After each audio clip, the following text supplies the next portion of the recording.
मीना की बहू प्रिया आज ही एक हफ्ते बाद मायके से घर लौटी थी। आमतौर पर चहकती और हर काम में मगन रहने वाली प्रिया आज थोड़ी बदली बदली नजर आ रही थी। दिन भर उसने ज्यादा किसी से बात नहीं की। सारा समय वो अपने फोन में उलझी रही।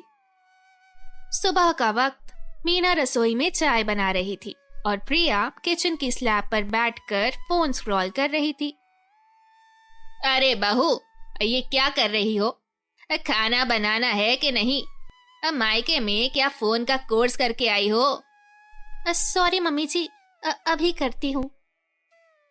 प्रिया जल्दी जल्दी फोन साइड में रखती है और सब्जियां काटने लगती है, लेकिन उसका ध्यान अब भी कहीं और है। मीना ध्यान से उसे देखती है और उनकी भवें हल्की सिकुड़ जाती है। लंच का समय है और प्रिया डाइनिंग टेबल पर बैठी खाना खा रही है, लेकिन उसका ध्यान अब भी अपने फोन पर ही है। मीना इसे और सहन नहीं कर पाती। मीना, ये क्या तरीका है? खाना खाते वक्त भी फोन? आखिर किससे इतनी जरूरी बातें हो रही हैं? कुछ नहीं मम्मी जी, बस ऐसे ही कुछ देख रही थी। कुछ देख रही थी या किसी से बात कर रही थी? नहीं मम्मी जी, सच में कुछ देख रही थी। मीना ने ज्यादा कुछ नहीं कहा, लेकिन उनके मन में शक उठने लगा। प्रिया जल्दी जल्दी नाश्ता खत्म करती है और अपने कमरे की ओर चली जाती है। प्रिया अपने कमरे में जाते ही दरवाजा बंद कर लेती है और बिस्तर पर बैठते ही किसी को फोन करती है। मीना धीरे धीरे से प्रिया के कमरे के दरवाजे की तरफ बढ़ती है। अंदर से धीमे धीमे आवाजें आ रही हैं। मीना दरवाजे के पास कान लगाकर खड़ी हो जाती है। हाँ, सब जाएगा, बस थोड़ा टाइम चाहिए। मैं कल मिल सकती हूँ। नहीं, अभी यहाँ बात करना ठीक नहीं है। क्या मतलब, यहाँ बात करना ठीक नहीं है? अब ये क्या चक्कर है? वो थोड़ा और ध्यान लगाकर सुनती है। हाँ, मैं बिल्कुल समझ रही हूँ, लेकिन ये बहुत मुश्किल है। किसी को भी शक नहीं होना चाहिए। बस आप टाइम पर आ जाना। मीना का शक अब यकीन में बदलने लगा। उनके चेहरे पर गुस्सा और बेचैनी साफ झलक रही है। अरे बाप रे, किसी को शक नहीं होना चाहिए? मतलब साफ है कि ये जरूर कोई गड़बड़ कर रही है। हो ना हो मायके में इसे कोई नया बॉयफ्रेंड मिल गया है। हाँ, आप बस सही वक्त पर आना, हम मिलकर सब फाइनल कर लेंगे। मीना के माथे पर पसीना आ जाता है। फाइनल कर लेंगे? ये क्या फाइनल हो रहा है? उनकी आंखों के सामने जैसे प्रिया के खतरनाक इरादों की तस्वीरें बनने लगती हैं। मीना अपने कमरे में लौट आती है, लेकिन दिमाग में उथल पुथल मची है। वो कुर्सी पर बैठकर बड़बड़ाने लगती है। क्या दिन आ गए हैं? मेरा भोला बेटा बाहर शहर में दिन रात पसीना बहा रहा है और ये बहू यहाँ फोन पर किसी से खुसर पुसर कर रही है। मैं इसे ऐसे ही छोड़ दूं? बिल्कुल नहीं। अब इसे रंगे हाथों पकड़ना पड़ेगा। देखते हैं ये किससे मिलती है। सुबह के वक्त प्रिया तैयार होकर हल्के गुलाबी सूट में सजी सवरी बालों को झटका देकर मीना के कमरे में दाखिल होती है। मीना उस वक्त अलमारी से कुछ कपड़े निकाल रही होती है, लेकिन उनकी नजरें कनखियों से प्रिया पर टिक जाती है। अम्मा जी, अब मैं एक दोस्त से मिलने बाहर जा रही हूँ, बस थोड़ी देर में लौट आऊंगी। अच्छा ठीक है, पर कहाँ जा रही हो? स्टेशन के पास जो रेस्टोरेंट है वही, बस थोड़ी देर के लिए ही जा रही हूँ। ठीक है, लेकिन जल्दी आ जाना, पूरा देर मत करना। प्रिया मुस्कुराती है और बाहर की तरफ बढ़ जाती है। मीना अपनी जगह खड़ी उसे जाते हुए देखती है। जैसे ही दरवाजा बंद होता है, उनके चेहरे पर एक नोटी सी मुस्कान आ जाती है। इसके बाद मीना फुर्ती से अलमारी खोलती है, अंदर से एक बड़ा सा पुराना शॉल निकालती है और उसे अपने सिर और चेहरे के चारों तरफ लपेट लेती है। फिर अलमारी से एक छोटा सा कैमरा निकालती है जो उनके बेटे ने कभी ट्रिप पर जाने के लिए खरीदा था। वो कैमरा अपने बैग में डालती है और तैयार होकर दरवाजे की तरफ बढ़ जाती है। आज देखती हूँ तेरा ये नया दोस्त कौन है जिसके साथ गुल खिला रही है। मीना दरवाजा बंद करके तेजी से सड़क पर निकलती है और प्रिया का पीछा करने लगती है। प्रिया थोड़ा आगे जाकर रेस्टोरेंट के पास रुकती है और इधर उधर देखने लगती है। मीना झट से एक गली के कोने में छिप जाती है। इसके बाद प्रिया रेस्टोरेंट के अंदर घुस जाती है। ये देख मीना भी अंदर चली जाती है और अपनी नजरें इधर उधर दौड़ाती है। अचानक एक कोने की टेबल पर प्रिया बैठी दिखाई देती है। वो किसी आदमी के साथ बात कर रही है और दोनों के हाथों में कॉफी के कप हैं। अच्छा, तो यही है वो दोस्त, लेकिन इसका चेहरा तो दिख ही नहीं रहा। मीना अपने बैग से कैमरा निकालकर ध्यान से फोटो लेने की कोशिश करती है, लेकिन कैमरे में बार बार उस आदमी की पीठ ही नजर आ रही है। वो थोड़ी देर और कोशिश करती है, लेकिन फोटो में प्रिया की शक्ल तो साफ दिख रही है, लेकिन उस आदमी की नहीं। चलो, चेहरा नहीं तो कम से कम इनकी बातें सुन लेते हैं, कुछ तो पता चलेगा कि ये दोनों आखिर कर क्या रहे हैं। मीना पास की ही एक खाली टेबल पर जाकर बैठ जाती है। उनकी पोजीशन ऐसी होती है कि अब वो प्रिया और उस आदमी की बातें सुन सकती है। वो कान लगाकर उनकी बातचीत पर ध्यान देने लगती है। तो फिर पक्का हो गया, कल उसी जगह पर मिलते हैं। नहीं, अब मैं रोज रोज ऐसे मिलने नहीं आ सकती। अब मेरी सास को कुछ शक हो गया तो क्या करूंगी? मीना की आंखें चौड़ी हो जाती हैं। देखो, ये सब जरूरी है। तुमने खुद कहा था कि इसे जल्दी फाइनल करना है, इसलिए कल आना पड़ेगा। अच्छा ठीक है, कोशिश करूंगी। प्रिया और वो आदमी अपनी बातें खत्म करते हैं और दोनों अपनी कुर्सियों से उठ जाते हैं। मीना जल्दी से अपने चेहरे को शॉल से ढक लेती है और सिर झुकाए रहती है। वो देखती है कि दोनों रेस्टोरेंट के बाहर चले गए हैं। मीना गहरी सांस लेती है और टेबल पर हाथ मारती है। अगली सुबह प्रिया तैयार होकर साड़ी में पिन लगाते हुए मीना के कमरे में आती है। माँ जी, आज मैं थोड़ी देर के लिए बाहर जा रही हूँ, एक दोस्त से मिलना है। फिर से दोस्त? लेकिन कल ही तो मिली थी, फिर आज क्या आफत आ पड़ी? वो उसकी थोड़ी तबीयत खराब है, इसीलिए। ठीक है, तुम तो आजाद हो, मेरी बात सुनती नहीं और मेरा बेटा यहाँ रहता नहीं, जो मर्जी करो। प्रिया चुपचाप कमरे से निकल जाती है। उसके जाते ही मीना के चेहरे पर एक साजिश भरी मुस्कान आ जाती है।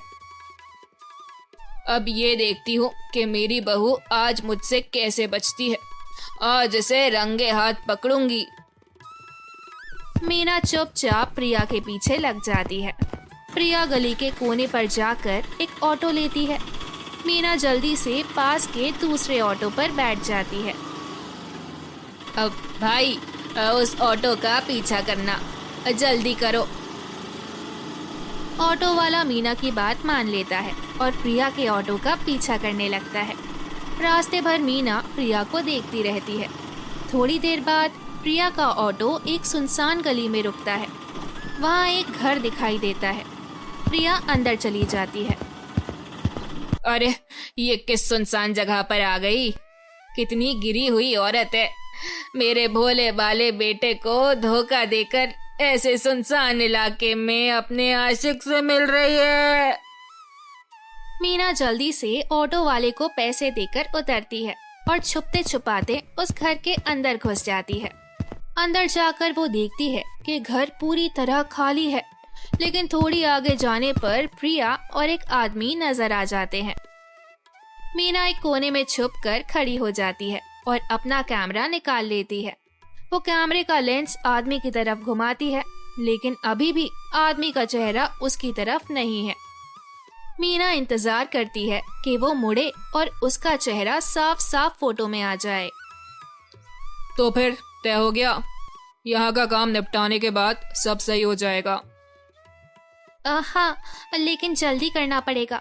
मेरी सास को शक हो गया है, मुझे ज्यादा समय नहीं मिलेगा।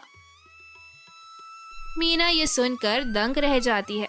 उसके मन में गुस्से का ज्वालामुखी फूटने लगता है। अब मेरा शक सच निकला। ये औरत मेरे बेटे को धोखा दे रही है और अब मुझे भी उल्लू बना रही है। आज तो इसे छोड़ूंगी नहीं। मीना धीरे धीरे कदम बढ़ाती है। तभी एक चूहा उसकी साड़ी के पल्लू में चढ़ने लगता है। हे भगवान, कोई बचाओ। चीख सुनकर प्रिया और वो आदमी चौंक कर उसकी तरफ देखते हैं। अम्मा जी, आप यहाँ क्या कर रही हैं? मीना के पास कोई जवाब नहीं था। वो हड़बड़ाकर चूहे को पैर से झटकते हुए खड़ी हो जाती है। मैं बस यूं ही घूमने आई थी। घूमने? इस जगह? तभी वो आदमी मीना की तरफ गौर से देखने लगता है और थोड़ा मुस्कुराते हुए बोलता है। तुम मीना हो ना? हाँ, लेकिन आप कौन? अरे मुझे नहीं पहचाना, मैं विनोद, कॉलेज में साथ पढ़ते थे। विनोद, तुम यहाँ क्या कर रहे हो? मीना को विश्वास नहीं होता कि उसका पुराना कॉलेज क्रश सामने खड़ा है। वो अपने दिमाग में खुद को संभालने की कोशिश करती है। प्रिया अब और भी कंफ्यूज नजर आती है। अम्मा जी, एक दूसरे को जानते हैं? हाँ, जानती हूँ। ये तो मेरे कॉलेज का दोस्त है। मीना, तुम्हें याद है, तुम मुझे हमेशा क्लास में तंग करती थी और मेरे नोट्स छुपा देती थी। वो तो बस मजाक था। प्रिया अब भी हैरानी से दोनों को देख रही थी। मीना विनोद की तरफ देखने से खुद को रोक नहीं पा रही थी। मन में पुरानी यादें बवंडर की तरह घूमने लगी। मीना, प्रिया और विनोद की बातचीत अभी चल ही रही थी कि तभी कमरे का दरवाजा धीरे से खुलता है। एक औरत अंदर आती है। मीना जैसे ही उस औरत को देखती है, उसके चेहरे पर अजीब सी हैरानी और खुशी का मिला जुला भाव आ जाता है। अरे तू सुमन? सुमन, जो कमरे में एक बैग पकड़े अंदर आई थी, मीना को देखकर चौंक जाती है। मीना, तू यहाँ क्या कर रही है? ये मैं तुझसे पूछूं, तू यहाँ कैसे? सुमन हंसने लगती है और बैग को एक तरफ रखते हुए मीना के पास आकर उसे गले लगा लेती है। मीना अब और भी ज्यादा कंफ्यूज हो जाती है। अम्मा जी, आप इन्हें जानती हैं? बहुत अच्छे से जानती हूँ। ये मेरी बेस्ट फ्रेंड थी कॉलेज में, लेकिन ये यहाँ क्या कर रही है? विनोद मुस्कुराते हुए सुमन की तरफ देखता है। लगता है मीना को अभी तक पूरी कहानी पता नहीं है। सुमन, तुम ही बताओ। सुमन सिर हिलाते हुए बोलने लगती है। मीना, तुझे याद है कॉलेज के दिनों में मैं तुझसे कितनी बातें करती थी, लेकिन एक बात मैंने तुझसे छुपाई। अब मैं और विनोद एक दूसरे से प्यार करते थे।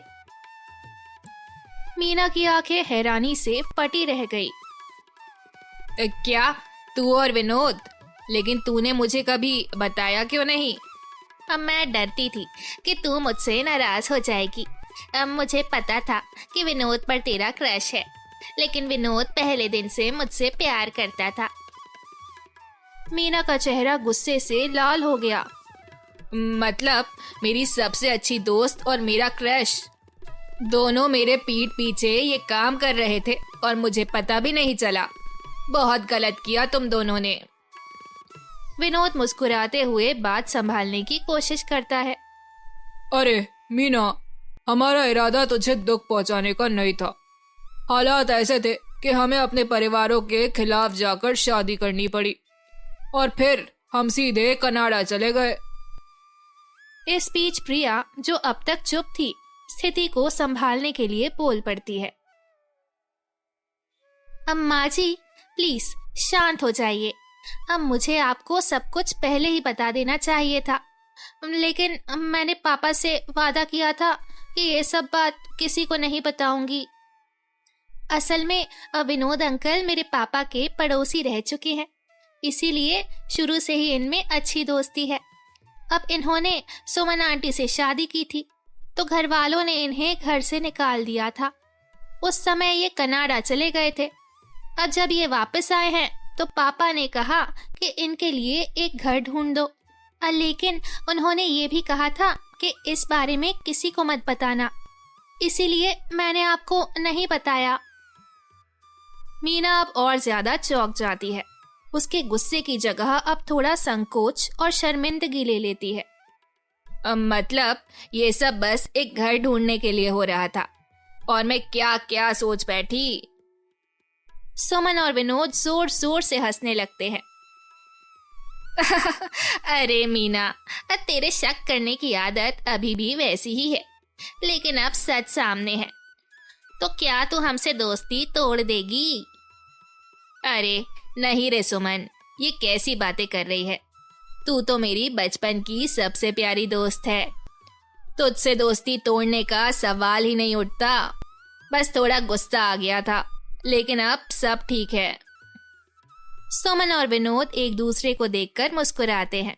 प्रिया भी अब राहत की सांस लेती है। अच्छा, अब जब सब ठीक हो गया है तो चल कहीं बाहर चलते हैं। पुराने दिन याद करेंगे और एक साथ अच्छा वक्त बिताएंगे। सभी सहमति में सर हिलाते हैं। इस तरह से मीना का शक दूर हो जाता है और अपने पुराने दोस्तों से मिलकर वो काफी खुश भी नजर आ रही है।